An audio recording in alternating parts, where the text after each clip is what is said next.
In addition to playing a lot of music and playing a lot of shows, I know you are a big fan of other musicians as well. How often do you get out to see other people play? Not as often as I'd like to, but, you know, if I had the opportunity, I'd do it a whole lot more.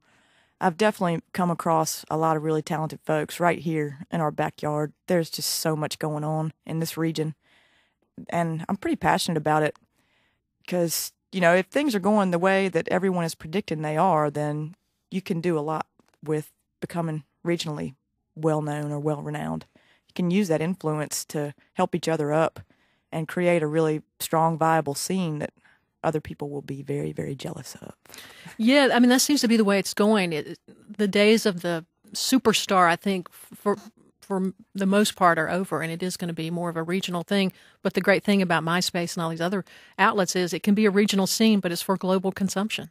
Yeah, absolutely. Yeah. What's the farthest flung fan you've ever heard from? I guess Europe. Really? Got some folks that have bought some stuff. Well, there's a guy from Australia. I guess that's further away. His last name was Blackley, too. I think he was just deadly curious. Well, we were talking about you going out to see a lot of music, too. What do you think makes a good onstage performer? What do you look for as somebody in the audience? Somebody that's got an easy rapport with the audience. Somebody that the audience doesn't feel like they have to go in, and the audience doesn't feel like they have to do anything because it's the performer's job to do something. You know, either they can make them laugh really easy or make them think really easy. It doesn't matter. I mean, if you're going to play dirges, you better darn well believe them. Likewise, if you're going to tell people happy stuff, you better believe that too. I mean, because there's so many bands out there doing it, I think it's important to not make the audience have to work to come see you because they've already paid a cover. What do you remember about the first time you were on stage before an audience? I remember the audience had to work.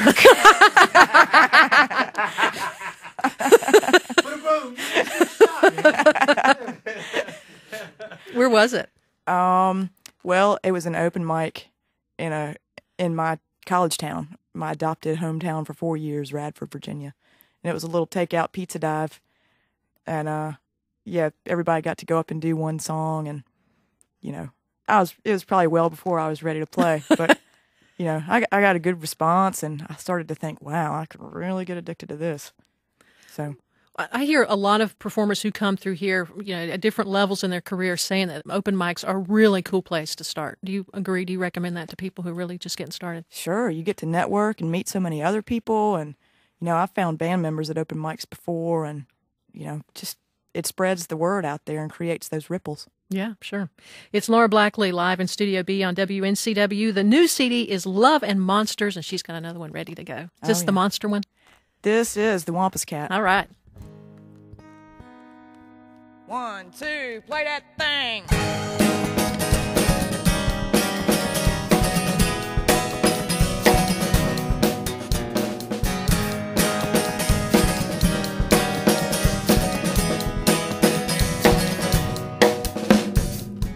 Going through that door if you think you're bold. One scream from her could make the hottest blood run cold. She picks her teeth with children's middle ear bones after she's got through feasting on your young. Ooh. She smells like the darkest armpit of hell. She walks these hills cursed by an unbroken spell. You might hear a whisper, you might hear a yell. It ain't gonna matter, cause you ain't gonna live to tell. Your head might be harder than a brick bat, but don't say that you weren't warm. Your granny told you about that old Wampus cat, the one who lives behind the door.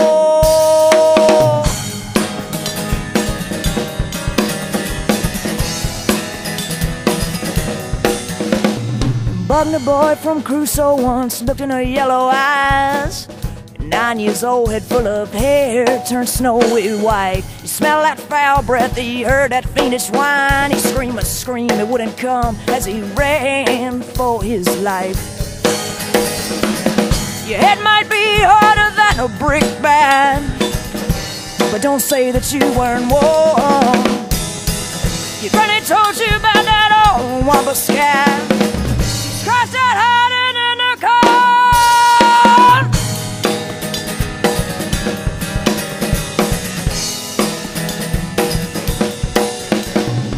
Wampus cat or dinosaur might be the same thing. A different history, a different extinction. Monsters nowadays prefer the paper and the pen. Take away your soul, but they might let you keep your skin. Your head might be harder than a brick bat, but don't say that you weren't warm. Your granny told you about that old Wampus cat waiting out there in the yard.